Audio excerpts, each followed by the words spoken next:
Hello, everyone. I'm very happy for the opportunity to be presenting our exciting project on behalf of my team. My name is Ashwag Alasmari, a PhD candidate at University of Maryland in Baltimore County. I'm presenting today with my friend Aseel Aldawood from Imam University in Saudi Arabia. As we may know now, the globe is still learning more about the new coronavirus. There is a lot of uncertainty. We don't know some basic information about the virus, about the treatment, when it's going to be available. Also, we don't know what's next. So actually, this uncertainty fuels misinformation and rumors around the virus. A lot of misinformation conversation is happening on social media. So for the scope of this project, we are interested in misinformation, understanding the misinformation in Arabic, in particular that's been circulated inside Saudi Arabia. Here's the list of research questions that we are interested in answering. The first research question is about the types of misinformation that been happening the most in this pandemic. Also, we are interested in understanding more details about how these misinformation evolving over time. At the end, we also wanted to know more details about the impact of the policy and regulations inside Saudi Arabia in terms of the spread of the misinformation.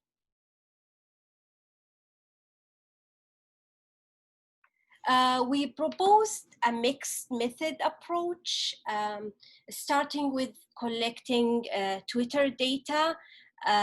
We have around 4 million tweets in Arabic using some of Arabic keywords about the virus. We also distributed a short survey to collect some of the rumors and fake news within the community. Also, we collected some of the policy and regulations in Saudi Arabia regarding the misinformation.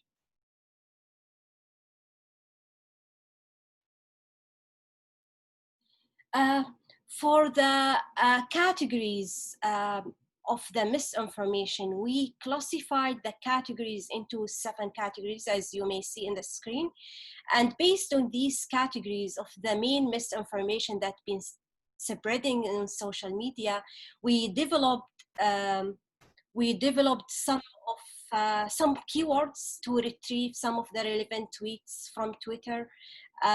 And then our researchers went through these tweets and labeled them as if it's misinformation or not.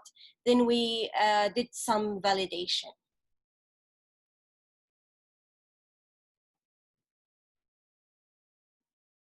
For the preliminary results, my friend Aseel will talk about that.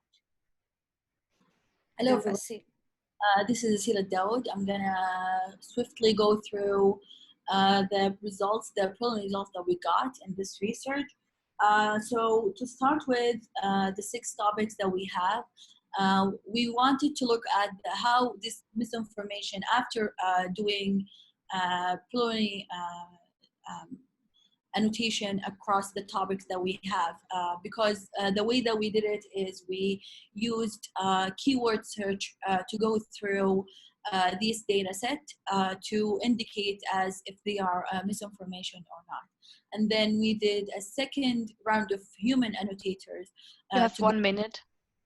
Okay, to go through them and annotate the data. So as we can see, can you go back a bit? The highest topic that has most of the misinformation is health advice, which is related to eating garlic or water, steam, stuff like that. The second thing is the time series analysis. We looked into, if you can go, Ashwag, to the next slide, please. We looked into the analysis of the different types when they started each misinformation. We find that each of them can tell us, can start in different times depending on the global conversation happening around the globe. Lastly, we looked into the regulation or the policy that the government has announced and their effect on the spread of misinformation in social media. We found, based on the survey that we did, that there is a decline in the number of misinformation spreading. Nobody is, or less number of You have to come to an end. I'm sorry. Yeah, this is the last result that we have. And let's have questions right now. Thank you.